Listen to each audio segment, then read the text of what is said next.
Matin, Le 7-9. Mathieu Béliard. 8h16 sur Europe 1. L'invité d'Europe Matin, votre invité Sonia Mabrouk, c'est François Villeroy de Galhau, gouverneur de la Banque de France. Bienvenue à vous et bonjour François Villeroy de Galhau. Bonjour Sonia Mabrouk. Le fabricant de pneumatiques japonais Bridgestone s'apprête à fermer l'usine de Béthune malgré des aides publiques conséquentes. Alors sur le principe et sans connaître le dossier, monsieur le gouverneur, ça vous choque ?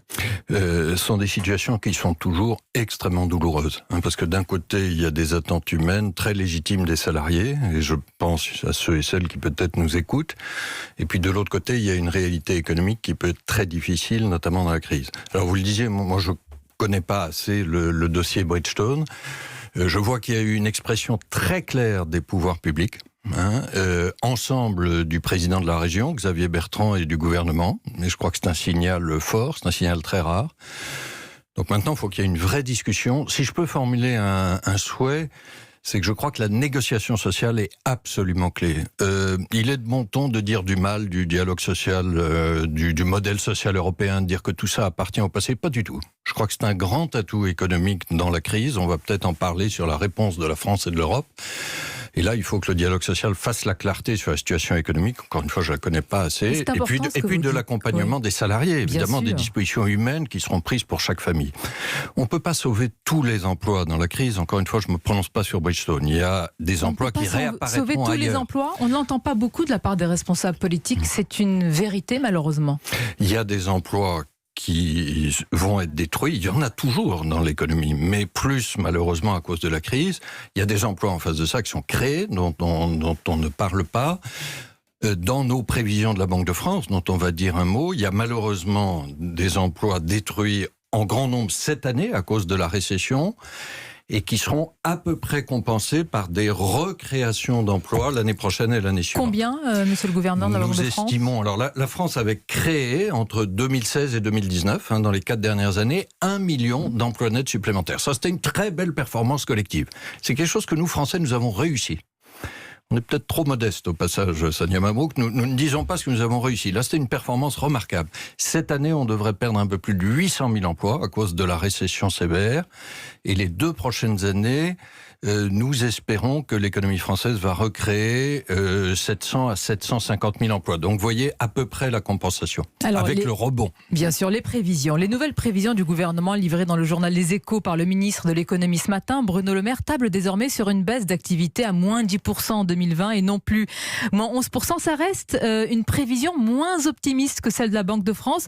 Le gouvernement est plus raisonnable que vous ne l'êtes ? Je ne vais pas commenter les chiffres du gouvernement, mais c'est important que je vous dise comment nous, la Banque de France, nous travaillons.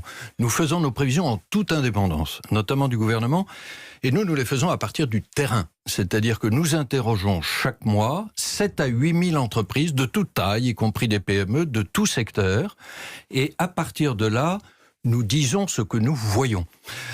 Et donc notre rôle, c'est de donner des repères. Dans une crise qui est très compliquée, il y a un certain brouillard économique, il faut bien dire. On essaye de donner des repères, un peu des phares dans ce brouillard.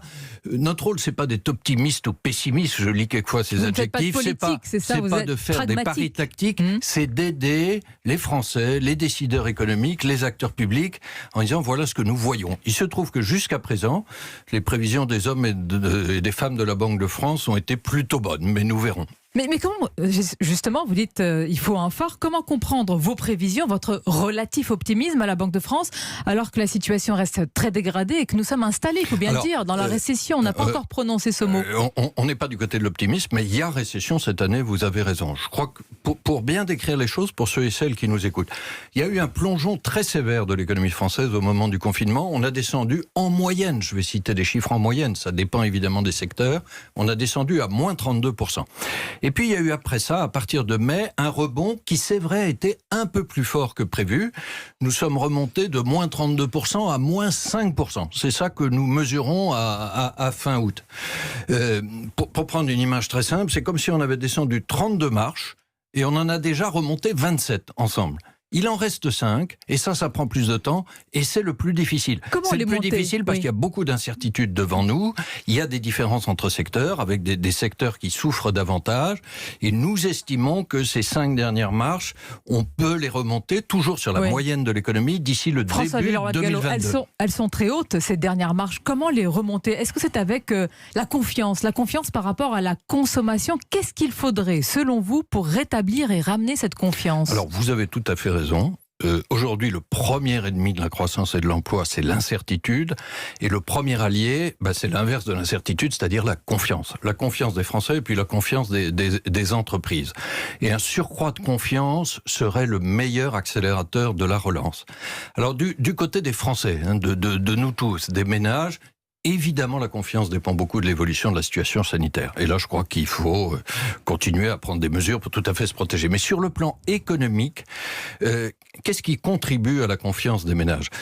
D'abord, je crois qu'il y a une forme de garantie sociale. Je parlais tout à l'heure du modèle social européen, le fait d'avoir une assurance chômage qui est forte, le fait d'avoir le financement des retraites, le fait d'avoir un dialogue social développé partout. On a peut-être ce cadre, mais nous avons aussi, malheureusement, peut-être une hémorragie et une casse sociale à venir. Donc, il sera d'autant plus difficile de rétablir cette confiance. Sur les emplois, je vous le dis, 2020 va être une année difficile à cause de cette récession. Dans l'ensemble, une récession de moins 8,7% sur 2020, mais un rebond à plus de 7% l'an prochain. Et donc des créations d'emplois qui reprennent globalement en 2021 et 2022. Mais le dialogue social est très important dans chaque entreprise au plus près du terrain. Et puis, je crois que dans la confiance, il y a aussi ce que j'appellerais une garantie fiscale et budgétaire. Les impôts. Alors, il y a les impôts. Sonia Mabrouk, vous avez raison, c'est évidemment une préoccupation très importante des Français. Qu'est-ce que j'appelle une garantie fiscale? C'est d'abord de dire qu'il n'y aura pas de hausse d'impôts. Le gouvernement l'a fait, et je crois que c'est bien. C'est une promesse. Voilà, mais les promesses sont faites pour être tenues, nous le regarderons ensemble, mais dire que on parlera tout à l'heure de la dette publique et de la façon de la réduire à l'avenir, mais il n'y aura pas de hausse d'impôts parce que si les Français s'attendent à des hausses d'impôts, ils vont garder leur épargne. Vous dites il ne doit pas y avoir de hausse d'impôts.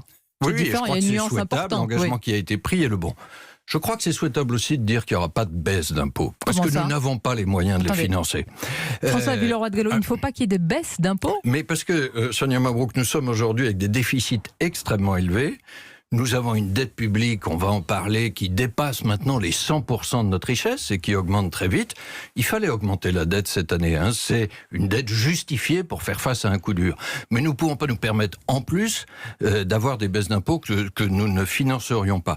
Et puis, si vous me permettez, pour cette stabilité fiscale, on ne peut pas avoir non plus des impôts qui changent tout le temps, qui montent une année, qui baissent la suivante, etc. Personne ne s'y retrouve. Oui. C'est vrai des Français. C'est heureux de l'entendre. C'est vrai aussi. Mais oui, je crois que la stabilité fiscale, beaucoup de nos voisins la pratiquent beaucoup mieux que nous, à commencer par l'Allemagne.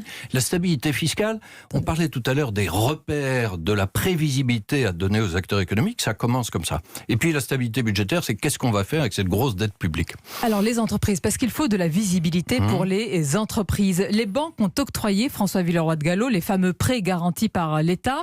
Est-ce qu'ils ne peuvent pas faire plus d'efforts sur les taux d'intérêt? Parce que beaucoup d'entreprises sont étranglées.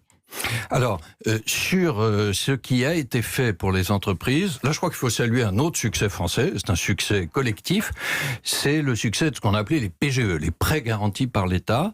Vous vous souvenez, au mois d'avril, quand ils ont été mis en place... C'est quoi le succès? Ils ont atterri dans les bonnes poches, trois éléments très vite de succès, où on a fait mieux que les autres pays européens. Il y en a plus, le montant est plus élevé, on est à 120 milliards, c'est 3 fois l'Allemagne par exemple. Ils ont été essentiellement vers les PME et TPE, alors que, je peux vous dire, en Italie, en Grande-Bretagne, aux États-Unis, vous savez, notre métier c'est souvent de comparer avec les autres pays. Là-bas, on est encore en train de se disputer pour savoir pourquoi les grandes entreprises ont pris l'essentiel de l'équivalent des PGE, et puis ils ont les taux les plus bas d'Europe. Donc, c'est favorable et ça a aidé la trésorerie des entreprises. Je crois que les taux d'intérêt sont bas, ils vont le rester d'ailleurs, il y a un accord avec les banques qui est intervenu pour les PGE qui seront prolongés, mais ça suffit pas. Parce que là, on s'est occupé de la trésorerie des entreprises. Le problème qu'on a maintenant sur la confiance des entrepreneurs, c'est qu'il faut qu'ils puissent investir. Donc les fonds propres. Si vous êtes un chef d'entreprise, c'est les fonds propres. Pourquoi ? Parce qu'un investissement, ça représente des risques. vous prenez ce risque si vous savez que vous avez l'argent durablement. Un prêt, tôt ou tard, il faudra le rembourser. De l'argent que vous avez durablement, ça s'appelle des fonds propres ou du capital. Là-dessus, il y a des dispositions dans le plan de relance. Dites-nous combien, parce que vous avez un tableau de bord économique, on nous dit qu'il y a des milliers de PME, de TPE qui ont un besoin vital de ces fonds propres, qui ne les ont pas et qui ont besoin entre 10 et 15 milliards de fonds propres. Je vais vous dire, notre estimation à nous, c'est que les besoins qui ne seront pas couverts par des mécanismes existants, des mécanismes privés, sont de l'ordre de 10 à 20 milliards de fonds propres. Ça concerne, pour être tout à fait précis, une grosse centaine, ce qu'on appelle les ETI, les entreprises de taille moyenne, environ 10 000 PME et beaucoup plus de TPE. Bon. Là-dessus, il y a des dispositions dans le plan de relance. Attendez, 3 milliards. Alors, Monsieur le gouverneur de la Banque de France, vous venez de me dire de 10 à 20 milliards, il y a 3 milliards dans le plan de relance. Je crois effectivement qu'on n'en parle pas assez. Alors, il se trouve que les 3 milliards, ça c'est un sujet de communication, les 3 milliards, ils permettent 10 à 20 milliards de fonds propres. Mais on n'a pas parlé de ce chiffre. C'est très important de donner le message aux chefs d'entreprise que ces mécanismes vont exister, vont être en place et vont leur donner la confiance pour investir.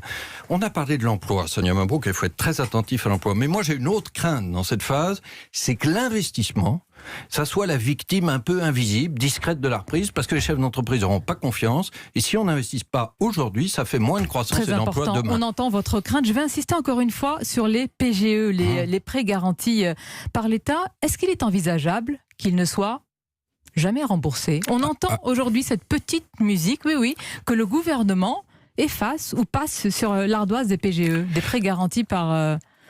non, ça je crois que c'est une petite musique qui n'est pas une solution, parce qu'une dette en général c'est fait pour être remboursée. Tôt en ou général, tard, on peut donner... Pourquoi? C'est très souhaitable, parce que si on ne rembourse pas sa dette... Mais qui va rembourser? Attendez, monsieur le gouverneur de la Banque de France, argent magique ne veut pas dire argent gratuit. Dites-nous ce matin, qui va rembourser tous ces milliards du plan de relance? D'abord dire sur les PGE qui peuvent être prolongés, mais ils doivent être remboursés. Et d'ailleurs, s'ils n'étaient pas remboursés, c'est nous, contribuables, qui payerions l'addition. Parce qu'on dit que c'est l'État, mais l'État, c'est nous. Ben oui, l'argent de l'État, c'est l'argent des public, c'est le nôtre. Vous nous avez donné la réponse ce matin. L'argent public, c'est le nôtre, c'est celui de nos enfants. Pour le dire très directement, ça ne peut pas être open bar. Ça ne peut pas être open bar. Et donc, sur la dette publique en général, parce que c'est une question que j'entends très souvent, effectivement, comment on va faire avec ces centaines de milliards de dettes supplémentaires? Et surtout que les jeunes ne soient pas les grands sacrifiés. Absolument. Et je vais vous laisser conclure sur ce sujet. Absolument.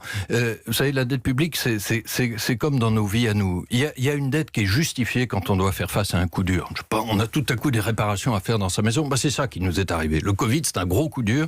C'est normal de rajouter de la dette. Mais il y a une dette qui est beaucoup plus dangereuse, une mauvaise dette. C'est celle qu'on a accumulée avant parce qu'on a pris l'habitude de financer des dépenses non indispensables et de vivre au-dessus de nos moyens. Ça, c'est les 100% de dettes que la France avait avant le Covid. Et ça, il faudra s'en occuper sérieusement après 2022. Pourquoi après 2022? Parce qu'on aura retrouvé à ce moment-là, j'espère, le niveau de l'activité d'avant Covid. Et ce n'est pas open bar, on l'a retenu, monsieur le gouverneur de la Banque de France, François Villeroy de Galhau. Merci d'avoir réservé votre prise de parole à Europe 1, d'ailleurs comme chaque année. Merci, je vous souhaite une belle journée ainsi qu'à nos auditeurs. Merci. Merci Sonia Mabrouk.